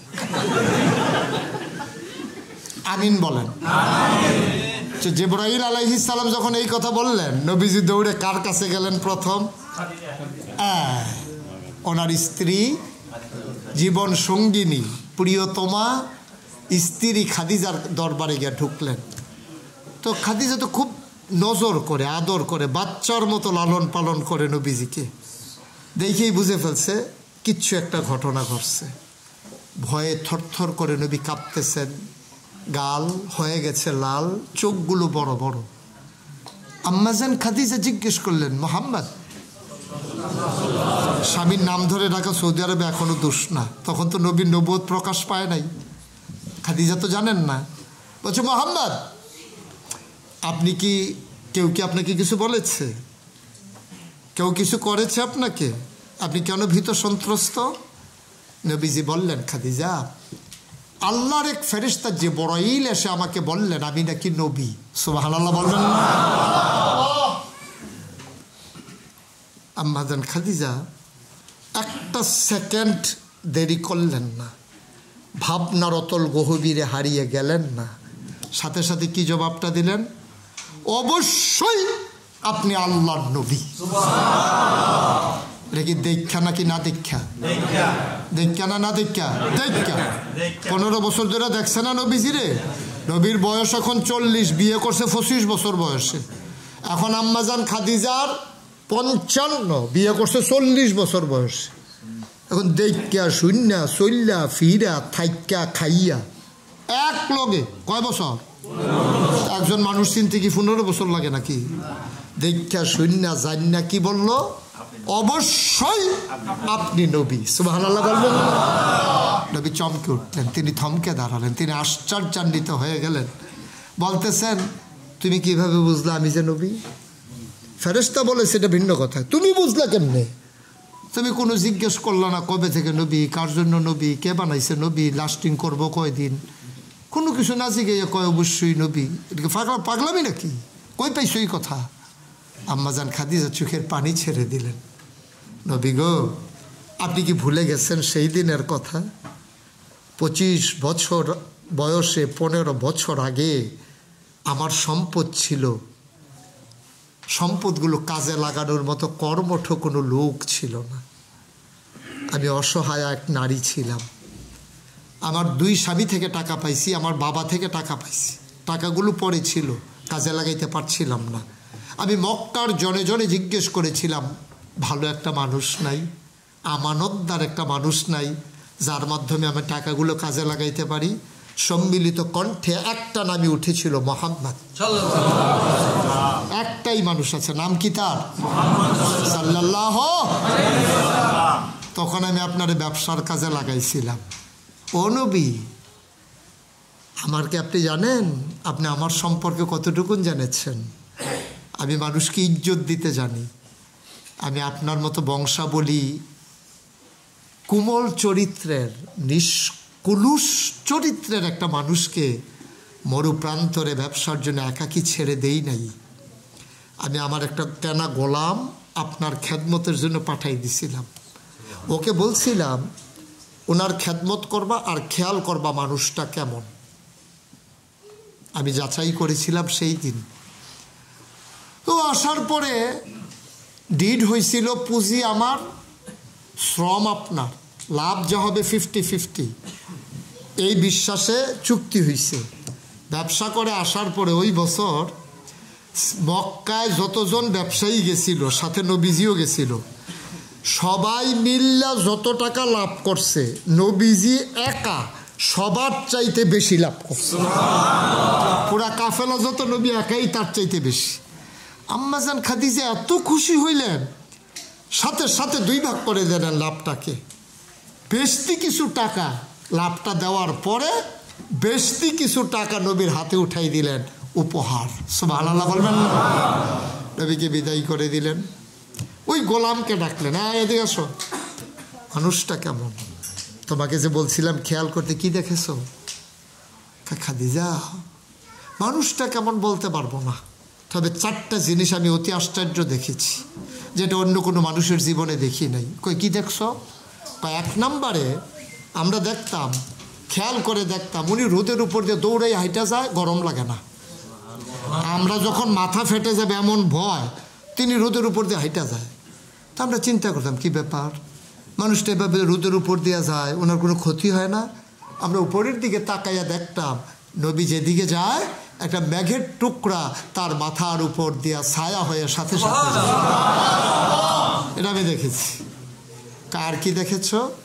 কার দেখেছি, উনি যখন কোনো জঙ্গলের গাছপালার কাছে দিয়ে যেতেন, গাছের ডালাগুলো ওনার দিকে ঝুঁকে পড়তো সেজদার মতো। সুবহানাল্লাহ বললাম। আচ্ছা, দুইটা। আর কি দেখেছ? আমরা দেখতাম উনি পাথরের উপর দিয়ে দৌড়াইয়া হাঁটে। তো পাথরের উপর দিয়ে তো হাঁটাই যায় না, ব্যথা পাওয়া যায়, আর উনি পাথরের উপরে দৌড়াইয়া চলে যায়। আমরা পিছনে দৌড়তে পারি না। আমরা ভয় পেয়ে গেছিলাম ওনার পাটা মচকে যায় কিনা, ব্যথা পায় কিনা। পরীক্ষা করার জন্য ওনার পেছনে পেছনে দৌড়াইয়া একদিন আমি একটা পাথর ধইরা দেখি ওনার কদমের সম্মানে ওনার পায়ের নিচে পড়ে শক্ত পাথর তুলার মতো নরম হয়ে গেছে। আর কি দেখেছ? আরেকটা জিনিস হলো, আমরা সব কাজ ভাগ করে নিছিলাম। কেউ লাকড়ি আনবে, কেউ তরকারি কাটবে, কেউ রান্না করবে, কেউ বাসন পেয়ালা ধুবে, এরকম ভাগ করে নিয়েছিলাম। নবীর ভাগ পড়ছিল এই শাহিদারি করে খাওয়ানো, বেড়ে বেড়ে খাওয়ানো, এটা হলো ওনার দায়িত্ব। আমরা এতদিন সফরে ছিলাম, খোদার কসম আমরা খেয়াল করে দেখেছি সবাইকে খাওয়ানোর আগে, থাকুক আর না থাকুক, সবাইকে খাওয়ানোর আগে লবণ হয়েছে কিনা এই কারণেও তিনি এক টুকরা গোশত কোনোদিন আগে আগে মুখে দিতে দেখি নাই। ও নবী, সেই দিন আমি নিয়ত করেছিলাম আপনি কিচ্ছু একটা হবেন, শুধু ঘোষণার বাকি। এজন্য আমার বিয়ের খুব দরকার ছিল না। এর আগে আমি 2 বার বিয়ে বসছি, তো স্বামী সংসার কারকে খুব বুঝছি। আমার বিয়ের কোনো দরকার ছিল না, তারপর আপনাকে কেন বিয়ে করলাম? কেন বিয়ে করলাম? তারপরে একটাই কারণ বিয়ে করার। আমি চিন্তা করছিলাম যখন আপনি কিচ্ছু একটা হবেন, আপনি যদি আরেক ঘরে থাকেন তো আমার কাছে না খবর আসতে দেরি হবে, আমি তো খবরটা গ্রহণ করতে পারবো না। আমি যেন সেই দিন বঞ্চিত না হই, আমি যেন সেই দিন খবরটা পেয়ে পেয়ে সাথে সাথে স্বীকৃতি দিতে পারি। এই জন্য বিয়ে করে ঘরে নিয়ে আসছি এই আজকের দিনটার জন্যে। সুবহানাল্লাহ। যেন যেদিন আপনার ঘোষণা আসবে আমি যেন 1 নাম্বার সাক্ষী হতে পারি। আমার মনের আশা আল্লাহ পূরণ করেছেন, হয়েছিও তাই। আমি 1 নাম্বার মুসলিম।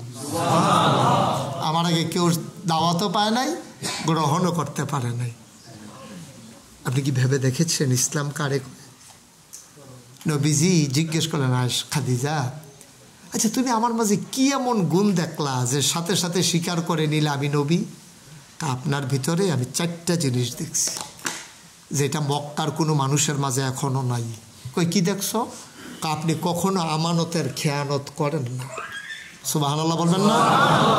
আপনি কখনো ওয়াদা খেলাফ করেন না, আপনি কখনো আত্মীয়তার সম্পর্ক ছিন্ন করেন না, আপনি কখনো কেউ খালি হাতে এসে দাঁড়ালে আপনি খালি হাতে ফিরাই দেন। আচ্ছা, এবার বলেন তো আমরা এখানে যারা আছি 4টা গুণ যদি আজকে সিদ্ধান্ত নিয়ে আমরা গ্রহণ করতে পারি? না না, যদি পারি হবেটা কি আপনি জানেন? আপনি কুরিয়ার ভিতরে একজন আইডল হবেন, আইকন হবেন, যে আপনি ওয়াদা খেলাফ করেন না। জীবনের দিকে আপনার ওয়াদা একদিকে, আপনি কখনো আমানতের খেয়ানত করেন না, কেউ টাকার আপনি কাউকে ভাঙতিও দেন না, আপনি কখনো কাউকে খালি ফিরেই দেন না। নবীজি বলছেন ভিক্ষুক যদি ঘোড়ায় চড়ে আসে, সেই তুলনায় এখন যদি বলা লাগে ভিক্ষুক যদি হেলিকপ্টারে করে আসে। তৎকালীন জমানায় ঘোড়া হলো সবচেয়ে দামি বাহন, আর বর্তমানে প্রাইভেট জেট বিমান অথবা হেলিকপ্টার, যাই ধরেন প্রাইভেট বিমান অথবা হেলিকপ্টার। তাহলে আমি যদি ওইটাকে কনভার্সন করে বলি যে ভিক্ষুক যদি হেলিকপ্টারে আইসে আপনার দরজায় নামে, নাইমা যদি কই ভিক্ষা দেন,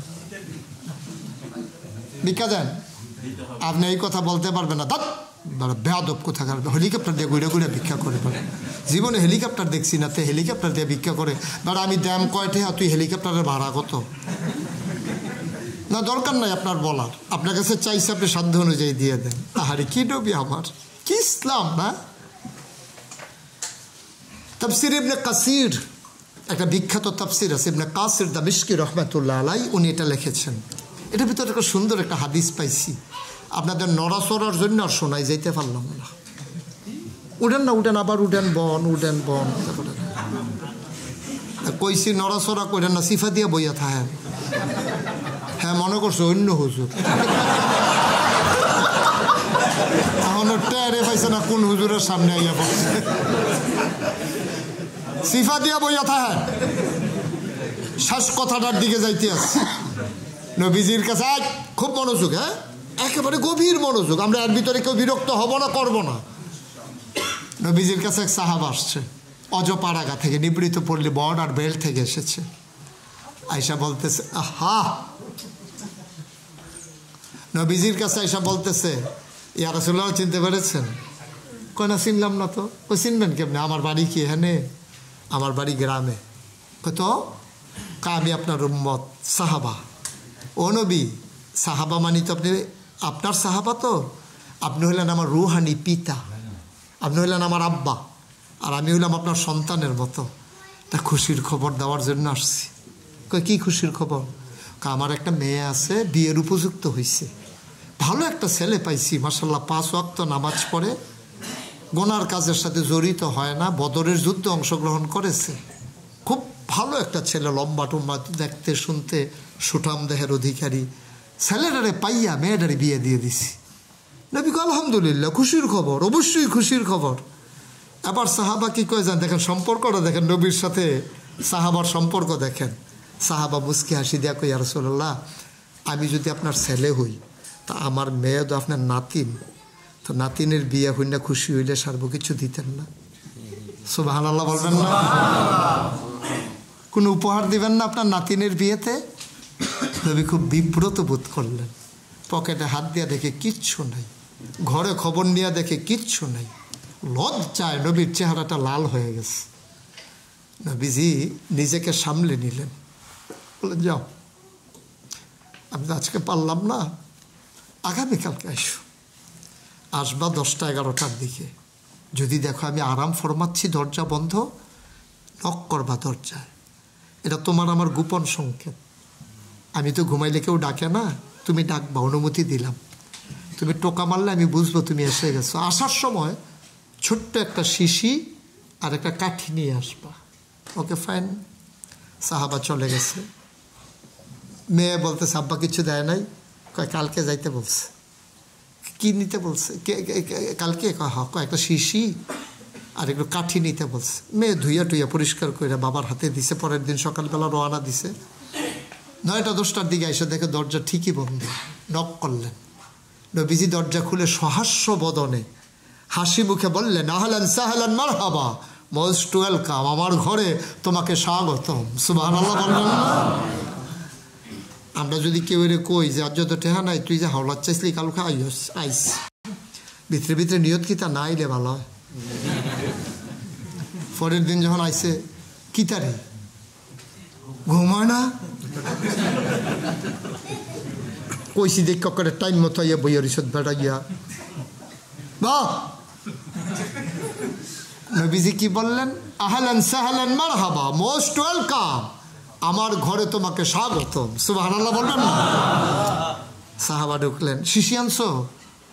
জি ইয়া রাসূলুল্লাহ, খুদের থেকে, বেদুইন সাহাবা তো, গ্রাম দেশে থেকে বধু, শিশি বার করে একটা কাঠি বার করে নিয়ে আনছি। আমার কাছে যাওয়া লাগবে না, ধরো বস। নবীজি পাঞ্জাবির হাতটা গুছালেন, গুছাই একবারে কোনই পর্যন্ত উদাম করলেন, খালি করে নিলেন। আবার 2 হাতে এভাবে কচলাইতে শুরু করলেন, শক্ত করে কচলাইতেছে, জুড়ে জুড়ে জুড়ে জুড়ে। 2 হাত কচলানোর পরে হাত লাল হয়ে গেছে, পশমের গোড়ায় গোড়ায় ঘাম জমে গেছে। ঘাম যখন ফোটা ফোটা জমে গেছে, নবী হাতটা বাঁকা করলেন, বললেন, শিশি কই, শিশি কই? কই যে ইয়া রাসূলুল্লাহ, কই কনুর কাছে ধরো তাড়াতাড়ি। এখন ওই ফোটা ফোটা ঘাম জমে জমে টপ টপ করে শিশির মুখে পড়তেছে। সুবহানাল্লাহ বলবেন না? অর্ধেক শিশি হয়ে গেছে। এই হাতে ধরো, এই হাতে ধরো। এখন এই হাতে আবার অর্ধেকটা শিশি হয়ে গেছে, ভরে গেছে শিশি ঘামে। নবীজি মুখটা বন্ধ করে কাঠিটা হাতে দিয়া কয়, গরিব নবী তোমার, আমি যদি পারতাম আমার নাতিনের জন্য 2টা কানের দুল বানিয়ে দিতে পারতাম, নাকের একটা ফুল, গলার মালা অথবা হাতের মালা, বেনারসি কাঁথান, কোনো একটা কিছু যদি দিতে পারতাম খুব খুশি হতাম। গরিব নবী। আল্লাহ দিতে চাইছিল, উহুদের পাহাড় স্বর্ণ বানাই দিতে চাইছিল, নেই নাই। অসহায় গরিব নবী, তোমার একবেলা চুলায় আগুন জ্বললে 3 দিন চুলায় আগুন নাই। কিন্তু তোমার মেয়ের বিয়েতে তো কিছু একটা দেওয়া দরকার, করে কিচ্ছু নাই। কি দেই কি দেই কি দেই, ভাবতে ভাবতে রাত চলে গেছে, কুল কিনারা পাই নাই। শেষ পর্যন্ত ভাবলাম, তোমরা তো অনেকে আমার গায়ের ঘাম আতর হিসেবে ব্যবহার করো, এই জন্য ভাবলাম এটাই আমার পুঁজি আছে। সুবহানাল্লাহ, আমার তো কিচ্ছু নাই। শেষ পর্যন্ত আমি তোমার মেয়ের জন্য এই আতরটা, এই ঘামটা ওকে দিও, ও যেন আতর হিসেবে ব্যবহার করে, ওকে দিও। বইল কোনো এক সময় সামর্থ্য হলে অন্য একটা কিছু দেব, আজকে পারলাম না। সাহাবা চিৎকার করে বললেন, ইয়া রাসূলুল্লাহ, আমার মেয়ের মতো ভাগ্যবতী মেয়ে আসমানের নিচে আর নাই। সবচেয়ে দামি উপহারটা আমার মেয়ে পাইছে। সুবহানাল্লাহ। দিলেন দৌড়তে দৌড়তে দৌড়তে দৌড়তে ঘেমে নিয়ে গেছেন। মেয়েটা বাড়ির আঙ্গিনায় দাঁড়াই গেছে, আব্বা আসবে, নবীজি উপহার দেবে, ছোট মানুষ না, নতুন বিয়ে হয়েছে, আব্বা উপহার নিয়ে আসবে, আমার নবী কি জানি আমারে দেয়। মেয়েটা দেখে যে হাত খালি, কিচ্ছু নাই হাতে। মনটা খুব খারাপ হয়ে গেল, নবীজি কি কিচ্ছু দিল না, আমার কি কিচ্ছু দেয় নাই। মেয়েটা দৌড় দিয়া, ধুধু মরু প্রান্তর, বাড়িঘর নাই, আব্বা দেখা যায় আসতেছে, দিছে দৌড়ে গিয়ে আব্বারে জড়াইয়া ধরছে, আব্বা নবী কিচ্ছু দেয় নাই, হাত যে খালি।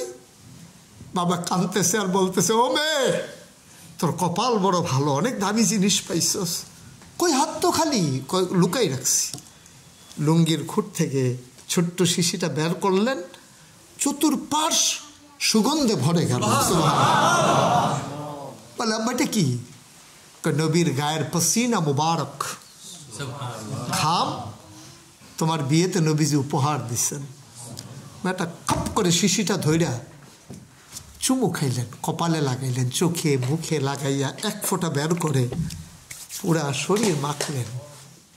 মেয়েটা কাঁদতেছে, বলে, আব্বা সত্যি আমার মতো ভাগ্যবতী আসমানের নিচে জমিনে এখন কেউ নাই, সবচেয়ে সেরা মেয়ে আমি। গোটা পৃথিবীর অর্ধেকটা যদি আমার নবী আমাকে দিয়ে দিত, আমি এত খুশি হতাম না এই আতর পেয়ে যত খুশি হয়েছে। দৌড়ে দৌড়ে বাড়িতে গেলেন, কাপড় দিয়া পেঁচাইয়া একবারে গোপন জায়গায় সন্দুকের নিচে নিয়ে রেখে দিলেন। ঈদ যখন আসতো, বিয়ে যখন হতো, মেয়েটা আতরটা বের করতেন, 1 ফোঁটা হাতে নিয়ে সারা শরীর মাখতেন ঈদের দিন সকালবেলা। মদিনার মানুষ সবাই চিন্তায় পড়ে, এত সুগন্ধ, এত দামি পারফিউম কে ব্যবহার করে, এত দামি আতর কে ব্যবহার করে? আমরা তো এত দামি আতর ব্যবহার করার মতো মদিনায় তো কেউ নাই, কে ব্যবহার করে? গন্ধটা কোত্থেকে আসে? ঘুরতে ঘুরতে ঘুরতে ঘুরতে চতুর্পাশ থেকে লোকগুলো এসে বাড়ির চতুর্দিক দিয়ে ঘেরাও দিয়ে ফেলছে, এই বাড়ি থেকে গন্ধ আসে। সুবহানাল্লাহ বলবেন। বাড়ির মালিককে ডাক দিছে, ভাই কে আসেন, বাইরে আসেন। বাইরে যাওয়ার বলতে বলতেছে, আপনি তো গরিব মানুষ, এত দামি আতর কোত্থেকে পাইছেন? আমার না, এই আতর আমার মেয়ের। সুবহানাল্লাহ বলবেন। আপনার মেয়ে এই আতর কই পাইছে? কইটা আতর না, নবীর পসিনা মুবারক, আমার মেয়ের বিয়েতে দেওয়া নবীর উপহার। চিৎকার করে সবাই বলল, এই বাড়ির নাম এখন থেকে সুগন্ধি বাড়ি। সুবহানাল্লাহ। এই বাড়ির নাম এখন থেকে সুগন্ধি বাড়ি। তিনি আমাদের নবী, সারাটা জীবন কেঁদেছেন, আজও যিনি কবরে শুয়ে শুয়ে আমাদের জন্য কাঁদেন। তিনি আমাদের মাঝে দিনটা রেখে কি বলেছিলেন জানেন? তোমাদের কাছে দিনটা আমানত হিসাবে রেখে গেলাম, তোমাদের কাছে আমানত। এই আমানতের বোঝা আমাদের কাঁধে পড়ে গেছে, আমরা যারা উলামায়ে কেরাম। জন্য নবী বলেছিলেন, উলামা ওয়ারাসাতুল আম্বিয়া, উলামায়ে কেরাম নবীর ওয়ারিস। এই যে ছুটে ছুটে বিভিন্ন দেশে যাই, ওই যে আমানত, কাঁধের ভিতরে যে বোঝা নিয়ে হাঁটতেছি, এই আমানতের কথা মনে হলে খুব আসে না। নবী যদি কিয়ামতের ময়দানে জিজ্ঞাসা, আমানত কি করেছ? এখন আমার দেশের কিছু আলেম সুরত ধারণ করেছে, মুসলমানের দাড়ি রাখছে, টুপি রাখছে, পাঞ্জাবি গায়ে দিছে, দিয়ে এটারে বিক্রি করে করে ইসলামটারে বিক্রি করে করে খায়। একদল আলেম নামধারী নবীর সুরত নিয়েছে, সিরত নেয় নাই, নবীর নমুনা ধরেছে, আদর্শ ধরে নাই। ওরা ইসলামকে বিক্রি করে খায়। মানুষ মনে করছে কি সুন্দর দাড়ি, কি সুন্দর টুপি, কত বড় পাঞ্জাবি, কত বড় বুজুর্গ, তার নমুনা আছে, ইসলাম নাই। ওরা বিক্রি করে করে ইসলাম খায়।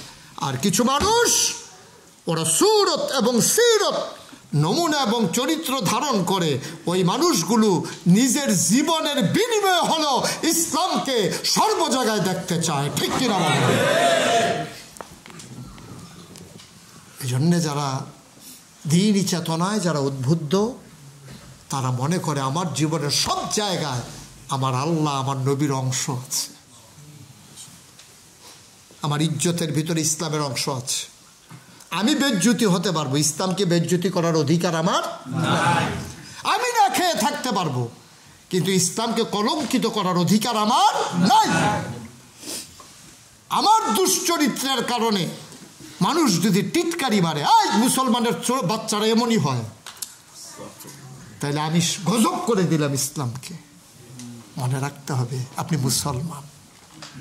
আমি ইন্ডিয়াতে ওয়াজ করতে গেছি, একটা মন্দিরের সামনে দেখি লেখা আছে, আপনি জুতা রেখে নিশ্চিন্তে চলে আসুন, এটা মন্দির, এখানে জুতা চুরি হয় না। আমি কাঁদতেছিলাম দাঁড়িয়ে দাঁড়িয়ে। আমি দেখতে গেছিলাম মন্দির, লেখাটা দেখে আমার কলিজাটা দুইটা ভাগ হয়ে গেছে। হিন্দু গর্ব করে বলতে পারে যে এটা মন্দির, এখানে জুতা চুরি হয় না, কিন্তু আমরা মুসলমানের বাচ্চা মসজিদের সামনে লিখতে পারি না এটা মসজিদ, এখানে জুতা চুরি হয় না, বরঞ্চ মসজিদ আরো জুতা চুরি হয়। ঠিক কিনা বলেন? হিন্দুরা পারলো, আমরা মুসলমান পারলাম না তো। হিন্দুরা পারলো, জুতা চুরি হয় না, আর আমরা লিখে দিই জুতা চুর হইতে সাবধান। আপনি কি পার্থক্যটা বুঝেছেন? আমরা কি মানুষের কাতারে আছি? আমরা কি মানুষের কাতারে আছি? আমরা মুসলমানের সন্তান, পরিচয় দেই। আমি ইসলামকে কলঙ্কিত করার মতো অধিকার আমাকে কে দিচ্ছে? আমি প্রয়োজনে মানব না, দ্যাটস ওকে, এটা ফাইনাল ডিসিশন। আমি প্রয়োজনে মুসলমান থাকবো না, আমি প্রয়োজনে কাফের হয়ে যাব, কিন্তু আমি ইসলামকে কলঙ্কিত করতে পারি না। আপনি পুলিশের ড্রেস নিয়ে অপরাধ করা আর সাধারণ সুর হওয়া দুইটা এক জিনিস না। আপনি গায়ে ধরেছেন মুসলমানের লেবাস, চরিত্র হয়ে গেছে চোর, গুন্ডা, বদমাইশের চরিত্র। ঠিক কিনা বলেন? আপনি চোর হন, আমার আপত্তি নেই, কিন্তু মুসলমান হইয়া চোর হইয়েন না। আপনি গুন্ডা হন, আরো হন, মুসলমান হইয়া হইয়েন না। আপনি বদমাইশি করেন, আরো করেন, কিন্তু মুসলমান নাম নিয়ে বদমাইশি করতে যাবেন না, এই অধিকার আপনার নাই। খুব শক্ত কথা বলে ফেললাম না? হৃদয়ের আকুতি, হৃদয়ের আকুতি, হৃদয় যে খান খান হয়ে যায়, ভেঙে শুইতে পারি না, সহ্য করতে পারি না। কেন আমরা এমন হয়ে গেলাম? সাহাবারা তো 3 দিন চুলায় আগুন জ্বলে নাই, কই চুরি করে নাই তো, চুরি করে নাই। বাচ্চারা খাইতে পারে না, সাহাবারা চুরি করে নাই, চুরি করে নাই। নবীজি এক বাড়িতে গিয়া দেখে একটা বাচ্চা ভিতর বাড়িতে কাঁদতেছে। নবীজি বলে, কাঁদে কে? কই রাসূলুল্লাহ, আমার বাচ্চা। কই দেখি বাচ্চাটা কাঁদতে কেন? নবী ভিতরে গিয়া দেখে তার হাত পা বাঁধা রাখছে। বাচ্চাটা এমন করে বাঁধছো কেন? কই রাসূলুল্লাহ, আমার বাড়ির সামনে যে খেজুর গাছটা, এটা ইহুদির খেজুর গাছ, খেজুর যে ঝরে পড়ে ছোট ছোট, আমার বাচ্চা বুঝে না তো, ও খেজুর আইনা মুখে দেয়, আর ইহুদি ইসলাম তুললে আমাকে গালি দেয়, বলে মুসলমানের বাচ্চা ভালো হবে কোত্থেকে? তোদের নবী কি ভালো মানুষ নাকি? তোদের ইসলাম কি ভালো নাকি? তোর ফুতে তো এখনই চুর হয়েছে, বাচ্চা, দুধের বাচ্চা এখনই চুরি করে আমার খেজুর খায়। ইয়া রাসূলুল্লাহ, আমার একদিন গালি দিছে, কিচ্ছু মনে করি নাই। আমার বউ নিয়ে গালি দিছে, কিচ্ছু মনে করি নাই। যেই দিন আপনি নবীরে নিয়ে গালি দিছে, কলিজাটা ভাগ হয়ে গেছে। আমি বলেছি বাচ্চাটা বেঁধে রাখো। আমার বাচ্চা আমি বেঁধে রাখতে পারবো, কিন্তু আমার নবীরে গালি শোনাইতে পারবো না। এটার নাম ইসলাম, এটার নাম ইসলাম, এটার নাম ইসলাম। আমি মরে যাব, ইসলামকে কেন মেরে ফেলবো? আমি শাস্তি নেব মাথা পেতে, ইসলামকে কেন শাস্তির আওতায় নেব? ইসলামের দোষটা কি? কেন আমি মুসলমান হইয়া ইসলামকে কলঙ্কিত করব? আজকে সবাই মিলে আমরা তওবা করব, জীবনের গুনাহগুলো মাফ চাইব। আজকের পর থেকে যা হয়ে গেছে তো হয়েই গেল। আজকের পর থেকে ওন ডিসিশন, আমার নিজের সিদ্ধান্ত, যা হবার হয়ে গেছে। সামনের একটা মুহূর্ত না, ইনশাআল্লাহ পারবো না, ইনশাআল্লাহ। 50,000 টাকার নোট, এখানে সর্বোচ্চ 50,000 টাকার নোট না, দরজায় পরে থাকবে। 1000 মুসল্লি আসবে যাবে, টাকাটা পরে থাকবে, কেউ ধরবে না, ফিরেও তাকাবে না। এটার নাম মুসলমান, ঠিক কিনা? পরে থাক টাকা, কার টাকা, আমার দরকার কি? আমার না, দ্যাটস ওকে, ফাইন, আমার না। তা আমি ধরবো কেন? আমি চাইবো কেন এই টাকার দিকে? এটা আমার না তো, তা আমি কেন ধরবো এই টাকা? আমার কি অধিকার আছে? সেই মুসলমান হতে চাই। নবীজি বলছেন বের হয়ে যাও, বিদায় হজে ভাষণ দিচ্ছেন, বের হও। যার যে কেউ বাসায়ও যায়নি, খবর পাঠাইতে বউকে বইল, চলে গেলাম দিনের দাওয়াত দেওয়ার জন্য। দিতে দিতে দিতে দিতে দিতে দিতে আগাইতে আগাইতে জনপদ বিজয় করতে করতে সমুদ্রের কিনারে গিয়া দাঁড়াইছে সেনাপতি, মুসলিম সেনাপতি। ঘোড়ার সামনের 2টা পা পানিতে, পেছনের 2টা পা শুকনায় বেলাভূমিতে। এই এলাকায় কার বাড়ি আছে ডাইকে নিয়ে আসো। একজন সৈন্য দৌড়ে গিয়ে এক লোকের আনছে। আপনার বাড়ি এখানে? কয় সমুদ্রের ওই পারে কি আছে আপনি জানেন? কয় না, আমরা সমুদ্র দেখেছি, ওই পারে কি আছে জানি না। সাহাবা আকাশের দিকে 2টা হাত বাড়াইয়া কাঁদতেছেন আর বলতেছেন, ইয়া রাব, ও আল্লাহ, আপনার বন্ধু নবী সে বলেছিলেন যত জনপদ পাও সবার কাছে দ্বীনের দাওয়াত পৌঁছে দাও। আমি সমুদ্রের কেনার পর্যন্ত এসেছি, কেউ আমাকে থামাইতে পারে নাই। তুমি সাক্ষী থাকো, এই জনপদের মানুষ বলেছে ওই পারে কি আছে জানে না। ওরা যদি বলতো ওই পারে মানুষ আছে, খোদার কসম আমি ঘোড়া দিয়া নামে সাঁতরে সাঁতরে ওই পারে চলে যেতাম দাওয়াত দেওয়ার জন্য। আমি ওই পারে চলে যেতাম। কি করছি আমরা? কি করছি আমরা দিনের জন্য? যা করলাম নিজের জন্য দেখলাম, চাকরি, ব্যবসা, টাকা পয়সা কামাই, ছেলে বিদেশ পাঠাইতে হবে, মেয়ের ভালো বিয়ে দিতে হবে, 3 বিটায় ঘর উঠছে, আরেক বিটায় ঘর উঠাইতে হবে, শুধু ভাবনা আর ভাবনা। হিসাব মিলান, আমি থাকবো না।